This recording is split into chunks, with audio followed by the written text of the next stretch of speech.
কিন্তু কমিশনের সেই নির্দেশকে চ্যালেঞ্জ করে এবার আদালতে তৃণমূল। আমার সঙ্গে অর্ণব রয়েছেন।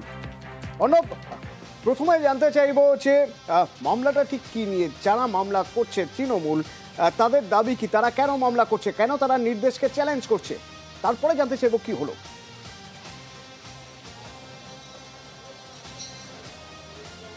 দেখো, তৃণমূল কংগ্রেসের রাজ্যসভার প্রাক্তন সাংসদ শুভাশিস চক্রবর্তী, পেশায় যিনি আইনজীবী এবং দক্ষিণ চব্বিশ পরগনা জেলা তৃণমূল কংগ্রেসের সঙ্গে যিনি ওতপ্রোতভাবে জড়িত, তিনি এই মামলা দায়ের করেছেন কমিশনের সিদ্ধান্ত চ্যালেঞ্জ করে।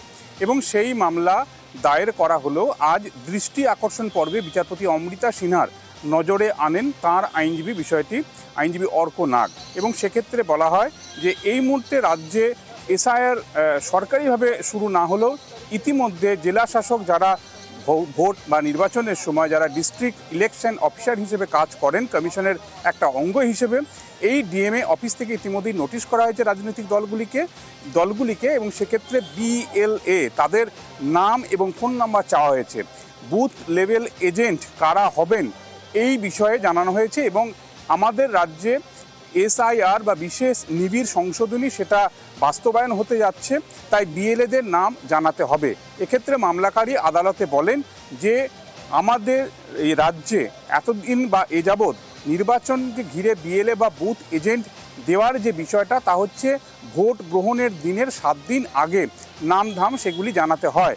কিন্তু 2026 সালে টেন্টেটিভ ভোটের সময় ধরা হলো, তার 1 বছর আগে জেলাশাসকরা যেভাবে কমিশনের হয়ে এই ধরনের নোটিশ দিচ্ছে বা ফরম্যান জারি করছে, তা কেন্দ্রীয় যে আইন রয়েছে জনপ্রতিনিধিত্ব আইন সেটারই বিরোধী, অন্তত অভিযোগ তাই মামলাকারীর। তাই এক্ষেত্রে তার নাম ধাম ইত্যাদি যদি আগে প্রকাশ হয়ে যায়, এক্ষেত্রে পুরো বিষয়টার মধ্যে কোথাও একটা আইন বিরুদ্ধ কাজ হচ্ছে বলে তার মামলায় অভিযোগ। এক্ষেত্রে বিচারপতি অমৃতা সিনহা জানান যে এই যে অভিযোগ করা হচ্ছে বিএলএ আগে থেকে নোটিশ ধরানো বা এই বিষয়টি নিয়ে, সেক্ষেত্রে তৃণমূল কংগ্রেসের তরফে এই মামলাকারী এসে অভিযোগ করছেন, কিন্তু এই বিষয়টির বা এই কমিশনারি পদক্ষেপের মধ্যে গোপনীয়তা নষ্ট হচ্ছে, এই বিষয়টি কোথায় রয়েছে? তখনই তার আইনজীবী জানান যে বিএলএ যারা হবেন তাদের নাম, তাদের ফোন নাম্বার ইতিমধ্যেই আগেভাগেই জানানো হচ্ছে এবং এগুলি যদি আগেভাগেই জেনে গিয়ে থাকে সেক্ষেত্রে সমস্যা হতে পারে।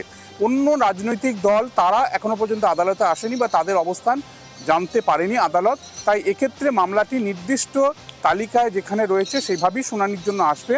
আলাদা করে জরুরি ভিত্তিতে দ্রুত শুনানি করে এই মামলাটি শুনানির প্রয়োজনীয়তা নাই বলে বিচারপতি জানান।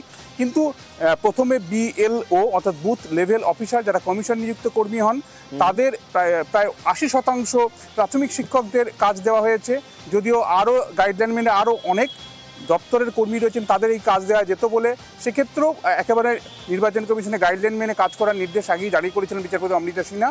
এবার বিএলওর পর বিএলএ কারা হবেন এই নিয়ে কমিশনের যে সিদ্ধান্ত, সেই সিদ্ধান্ত চ্যালেঞ্জ করে মামলা হলো। মনে করা হচ্ছে কিছুদিনের মধ্যেই হয়তো এই মামলা শুনানির জন্য আসবে বিচারপতি সিনহার বেঞ্চে। ধন্যবাদ।